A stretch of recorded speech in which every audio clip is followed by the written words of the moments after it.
ମୋ ଭାଇର ଇଚ୍ଛା ହେଇଛି ସେ ବଜାର ବୁଲିଯିବ, ତେଣୁ ତାକୁ ନେଇ ଚାଲି ଆସିଛି ଟିକେ ବୁଲେଇ ନେବା ପାଇଁ।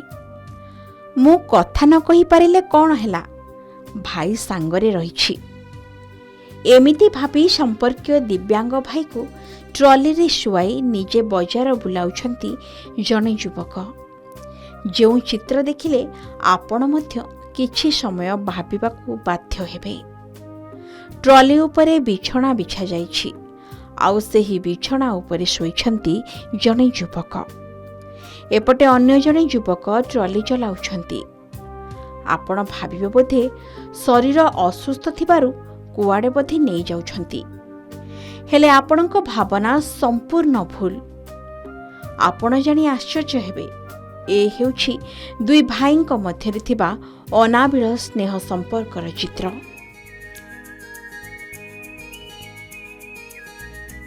ଯେଉଁଠି ଆଜିର ଦୁନିଆରେ ଭାଇ ଭାଇର ଶତ୍ରୁ, ନିଜ ରକ୍ତ ସମ୍ପର୍କର ଭାଇ ସ୍ୱାର୍ଥପର ହୋଇଯାଉଛି, ସେଠି ଏଭଳି ଚିତ୍ର ନିଶ୍ଚିନ୍ତ ଭାବେ ବିରଳ, ଆଉ ଏ ସମାଜକୁ ଏକ ସୁନ୍ଦର ବାର୍ତ୍ତା ଦେବ। ତେବେ ଟ୍ରଲି ଉପରେ ଶୋଇଥିବା ଯୁବକଙ୍କ ନାଁ ବିକି ବିନ୍ଧାଣୀ। ଉଦଳା ଏନ୍ଏସି ଅଞ୍ଚଳରେ ତାଙ୍କ ଘର। ଆଉ ଟ୍ରଲି ଚଲାଉଥିବା ଯୁବକ ହେଲେ ତାଙ୍କ ସମ୍ପର୍କୀୟ ଭାଇ ଛୁଆ ବିନ୍ଧାଣୀ। ଆମେ ଯାହା ଶୁଣିବା ପରେ ଆଶ୍ଚର୍ଯ୍ୟ ହେଲୁ କି ଟ୍ରଲି ଚଲାଉଥିବା ଛୁଆ ବିନ୍ଧାଣୀ କଥା କହିପାରନ୍ତି ନାହିଁ, ଆଉ ଟ୍ରଲି ଉପରେ ପଡ଼ି ରହିଥିବା ବିକି ବିନ୍ଧାଣୀ ଜନ୍ମରୁ ଦିବ୍ୟାଙ୍ଗ।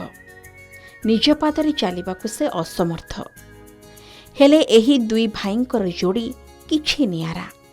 ଦେଖୁନାହାନ୍ତି, ବିକି ଉଦଳା ବଜାରକୁ ବୁଲିଯିବା ପାଇଁ କହିବାରୁ କେମିତି ବଜାର ବୁଲିବାକୁ ନେଇଯାଉଛନ୍ତି ଛୁଆ। ଭାଇର ଇଚ୍ଛା ଥିବା କଥା ଦିବ୍ୟାଙ୍ଗ ଭାଇକୁ କହିବା ମାତ୍ରକେ ଛୁଆ ବିନ୍ଧାଣୀ ଡେରି ନ କରି ସଙ୍ଗେ ସଙ୍ଗେ ବାହାରି ପଡ଼ିଥିଲେ। ଏକ ଟ୍ରଲି ଉପରେ ଶୋଇବା ପାଇଁ ବିଛଣା ବିଛାଇ ଦେବା ସହିତ ତା ଉପରେ ବିକିଙ୍କୁ ଶୁଆଇ ଦେଇଥିଲେ, ଆଉ ଟ୍ରଲିରେ ଧରି ବଜାର ବୁଲିବାକୁ ବାହାରି ପଡ଼ିଥିଲେ ଛୁଆ ବିନ୍ଧାଣୀ। କେବଳ ସେତିକି ନୁହେଁ, ଭାଇ ବିକିର ସବୁ କଥା ସେ ବୁଝୁଥିଲେ।